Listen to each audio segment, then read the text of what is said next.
Doctor Shiju Khan, അങ്ങനെ മുനമ്പം പ്രശ്നത്തിന്റെ ചരിത്രം നോക്കുകയാണെങ്കിൽ BJP മാത്രമാണ് അവരുടെ ആശങ്ക പരിഹരിക്കാൻ ഉതകുന്ന തരത്തിലുള്ള ഇടപെടലുകൾ നടത്തിയിട്ടുള്ളത്. ഇന്നിപ്പോ മന്ത്രി അവിടെ വന്ന് സംസാരിക്കുന്ന സമയത്ത് അദ്ദേഹം പറഞ്ഞത് നിയമപരമായി പ്രശ്നം പരിഹരിക്കാൻ കഴിയൂ എന്നുള്ളതാണ്. അപ്പോൾ അങ്ങനെ നിയമപരമായ പ്രശ്നം പരിഹരിക്കാൻ കഴിയുകയുള്ളൂ എന്ന് പറയുമ്പോൾ നിയമപരമായ പ്രശ്നം പരിഹരിക്കാനുള്ള നിയമം ഉണ്ടാക്കുകയാണ് BJP ചെയ്തത് എങ്കിൽ, ഇപ്പോൾ കുറച്ചു മുമ്പ് ഈ ചർച്ചയുടെ തുടക്കത്തിൽ ശ്രീ കുഞ്ഞാലിക്കുട്ടി അടക്കമുള്ളവരുടെ പ്രതികരണം നമ്മൾ കണ്ടു, മാധ്യമങ്ങളിൽ വന്ന വാർത്തകൾ എല്ലാവരും കാണുന്നുണ്ട്. അപ്പോൾ അങ്ങനെ നിയമം ഉണ്ടാക്കുകയാണ്, നിയമപ്രശ്നം പരിഹരിക്കാനുള്ള പുതിയ നിയമം ഭേദഗതിയിലൂടെ ഉണ്ടാക്കുകയാണ് BJP ചെയ്തതെങ്കിൽ അവിടെ നയമാറ്റം ആരോപിക്കേണ്ടതില്ല എന്നുള്ളതാണ് അഡ്വക്കേറ്റ് ശങ്കുട്ടിദാസ് പറഞ്ഞു വെക്കുന്നത്.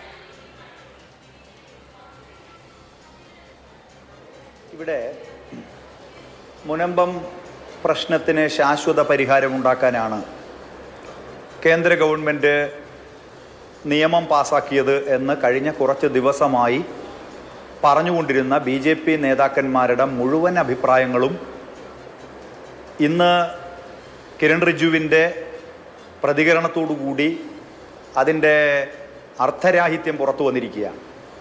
കിരൺ റിജിജു മലക്കം മറിഞ്ഞിരിക്കുക. BJP നടത്തിയ നാടകം പൊളിഞ്ഞിരിക്കുകയാണ്. മുനമ്പം വിഷയത്തെ മതവൈര്യമുയർത്താവുന്ന വിഷയമാക്കി മാറ്റി അതിൽ ഇടപെട്ടുകൊണ്ട് BJPയുടെ രാഷ്ട്രീയ നാടകം ആകെ പ്രചരിപ്പിക്കാം എന്നാണ് അവർ കരുതിയത്. കേരളത്തിലെ ഇടതുപക്ഷ ജനാധിപത്യ മുന്നണി സർക്കാരിനെതിരായിട്ട് ഈ മുനമ്പം വിഷയം വൈകാരികമായി കത്തിക്കാം എന്നാണ് BJP കഴിഞ്ഞ കുറച്ച് ദിവസമായി കണക്ക് കൂട്ടിക്കൊണ്ടിരുന്നത്. വഖഫ് വിഷയവുമായി ബന്ധപ്പെട്ട് രാജ്യത്താകമാനം പ്രതിഷേധങ്ങൾ ഉയർന്ന ഘട്ടത്തിലും BJP കേരളത്തിൽ പ്രചരിപ്പിച്ചത് മുനമ്പം പ്രശ്നത്തിന് ശാശ്വത പരിഹാരമുണ്ടാക്കുന്നു എന്നാണ്. എന്നാൽ കിരൺ റിജിജുവിൻ്റെ പ്രതികരണത്തോടെ പുറത്തു വന്നിരിക്കുന്നത് ഈ നിയമം കൊണ്ട് മുനമ്പം പ്രശ്നത്തിന് യാതൊരു പരിഹാരവും സാധ്യമല്ല എന്നാണ് അദ്ദേഹത്തിൻ്റെ പ്രതികരണം.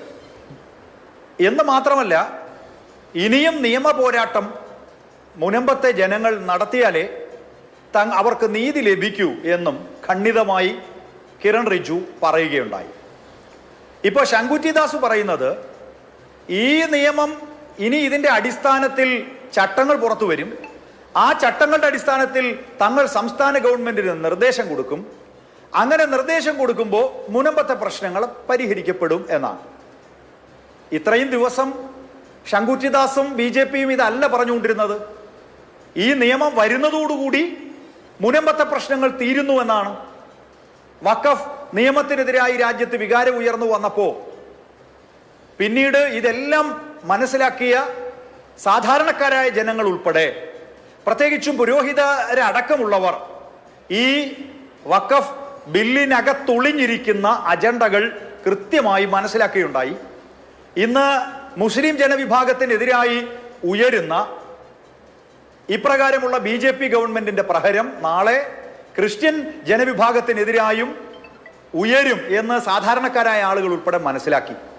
അപ്പോൾ കിരൺ റിജിജു എന്തിനാണ് പിന്നെ ഈ രണ്ട് സഭകളിലും ബില്ല് അവതരിപ്പിക്കുന്ന വേളയിലെല്ലാം തെറ്റായ കാര്യങ്ങൾ പറഞ്ഞത്? എന്തിനാണ് BJP നേതാക്കന്മാർ മുനമ്പൻ ജനതയെ യഥാർത്ഥത്തിൽ പറ്റിക്കുന്നത് ആരാണ്, കബളിപ്പിക്കുന്നത് ആരാണ്? ഇടതുപക്ഷത്തിന്റെ നിലപാട് എന്താണ്? ഇടതുപക്ഷത്തിന്റെ നിലപാട് മുനമ്പത്തെ ഒരു മനുഷ്യനെയും അവർ താമസിക്കുന്ന സ്ഥലത്ത് നിന്ന് കൂടിയിറക്കില്ല എന്ന നിലപാടാണ് ഞങ്ങളും ഞങ്ങളുടെ മുഖ്യമന്ത്രിയും റവന്യൂ വകുപ്പ് മന്ത്രിയും എല്ലാം വ്യക്തമാക്കിയിട്ടുള്ളത്.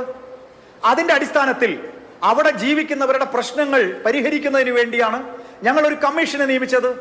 ആ കമ്മീഷനെതിരായിട്ട് സിംഗിൾ ബെഞ്ചിന്റെ മുന്നിലേക്ക് പോയവർ പിന്നീട് ഇടതുപക്ഷം ഡിവിഷൻ ബെഞ്ചിന്റെ മുന്നിൽ പോയി കമ്മീഷന്റെ പ്രവർത്തനത്തിന് അനുമതിയും വാങ്ങുകയുണ്ടായി. എന്ന് മാത്രമല്ല, വസ്തുവിന്മേലുള്ള കൈവശാവകാശത്തിന് മേൽ നികുതി അടയ്ക്കാനുള്ള അവകാശം ഉൾപ്പെടെ മുനമ്പത്തെ ജനങ്ങൾക്കുണ്ടെന്ന് ഞങ്ങളാണ് ഉറപ്പുവരുത്തിയത്. ഹൈക്കോടതിയുടെ മുന്നിൽ അവിടുത്തെ ഭൂമിയെ സംബന്ധിച്ച് വഖഫ് വസ്തു അതിന്റെ ആസ്തി വിവര പട്ടികയിൽ ഉൾപ്പെടെ പെട്ടു എന്നതുകൊണ്ട് തന്നെ നിയമപ്രശ്നം നിലനിൽക്കുകയാണ്. ഹൈക്കോടതിയുടെ മുന്നിൽ ആ നിയമപ്രശ്നം നിലനിൽക്കുമ്പോൾ ഒരു വിധേനയും മുനമ്പത്തെ ജനങ്ങളെ അവിടെ നിന്ന് കുടിയിറക്കാൻ ഞങ്ങൾ അനുവദിക്കില്ല. ഞങ്ങൾ ഇത് ശാശ്വതമായി ഇതിന് പരിഹാരം ഉണ്ടാക്കും എന്നാണ് ഞങ്ങൾ പറഞ്ഞത്. ഹൈക്കോടതിയുടെ മുന്നിലിരിക്കുന്ന ഒരു കേസിൽ BJPക്കോ നരേന്ദ്രമോദിക്കോ രാജ്യം ഭരിക്കുന്നവർക്കോ കോടതിയുടെ നിലപാടുകളെയും കോടതിയുടെ പരിഗണനാ വിഷയങ്ങളെയും തള്ളിക്കളഞ്ഞുകൊണ്ട് എങ്ങനെയാണ് അഭിപ്രായം പറയാൻ അവർക്ക് സാധിക്കുക? ഞങ്ങൾ നിയമവാഴ്ചയിൽ വിശ്വസിക്കുന്നു. അതോടൊപ്പം വഖഫ് വകുപ്പിന്റെ ചുമതലയുള്ള മന്ത്രി തന്നെ വ്യക്തമാക്കി, കൃത്യമായും കേരളത്തിലെ മുഖ്യമന്ത്രിയും റവന്യൂ വകുപ്പ് മന്ത്രിയും വഖഫ് വകുപ്പ് മന്ത്രിയും അടക്കം വ്യക്തമാക്കി, മുൻപത്തെ പ്രശ്നങ്ങളിൽ അവിടെ ജീവിക്കുന്ന കുടിയിറക്കപ്പെടുമോ എന്ന ആശങ്കയിൽ ജീവിക്കുന്നവരോടൊപ്പമാണ് ഞങ്ങൾ നിൽക്കുന്നത്. പിന്നെ വഖഫ് ബില്ല് കൊണ്ട്, വഖഫ് നിയമം കൊണ്ട് മുൻപത്തെ പ്രശ്നം പരിഹരിക്കാൻ ചൂണ്ടിക്കാണിക്കാവുന്ന ഒരു വകുപ്പെങ്കിലും, ഒരു ക്ലോസ് എങ്കിലും കിരൺ റിജിജുവിനും ചൂണ്ടിക്കാണിക്കാൻ പറ്റിയിട്ടില്ല, BJP നേതാക്കൾക്കും ചൂണ്ടിക്കാണിക്കാൻ പറ്റിയിട്ടില്ല. ഈ നിയമത്തിന് മുൻകാല പ്രാബല്യവും ഇല്ല. അപ്പൊ മുൻകാല പ്രാബല്യമില്ലാതെ, മുനമ്പം പ്രശ്നം പരിഹരിക്കാൻ ഒരു വകുപ്പുമില്ലാതെ, ഒരു ക്ലോസും ഇല്ലാതെ ആരെയാണ് BJP വഞ്ചിച്ചുകൊണ്ടിരിക്കുന്നത്? മുനമ്പത്തെ സാധാരണക്കാരായ ജനങ്ങൾ ഇത് തിരിച്ചറിയും, അതിന്റെ അടിസ്ഥാനത്തിൽ നിലപാട് സ്വീകരിക്കും. ഇതൊക്കെ ഭയന്നുകൊണ്ടാണ് മുസ്ലിം ക്രിസ്ത്യൻ സംഘർഷമാക്കി, വംശീയ സംഘർഷമാക്കി മുനമ്പത്തെ പ്രശ്നത്തെ മാറ്റാൻ BJP ശ്രമിക്കുന്നത്. ഞങ്ങൾ ഉന്നയിക്കുന്നത് ഇതിന്റെ മതവൈര്യത്തിന്റെ അടിസ്ഥാനത്തിലോ മതപരമായ സംഘർഷങ്ങളുടെ അടിസ്ഥാനത്തിലോ ഇതിനെ കാണേണ്ടതില്ല. മുനമ്പത്തെ ജനങ്ങളുടെ പ്രശ്നത്തോടൊപ്പം ഞങ്ങൾ നിൽക്കും. ഏത് നീതിപീഠത്തിൽ ചെന്ന് വേണമെങ്കിലും ഞങ്ങൾ ശക്തമായ നിലപാട് അവിടെ സ്വീകരിക്കുകയും ചെയ്യും. ഞങ്ങളുടെ വേട്ടയാടാൻ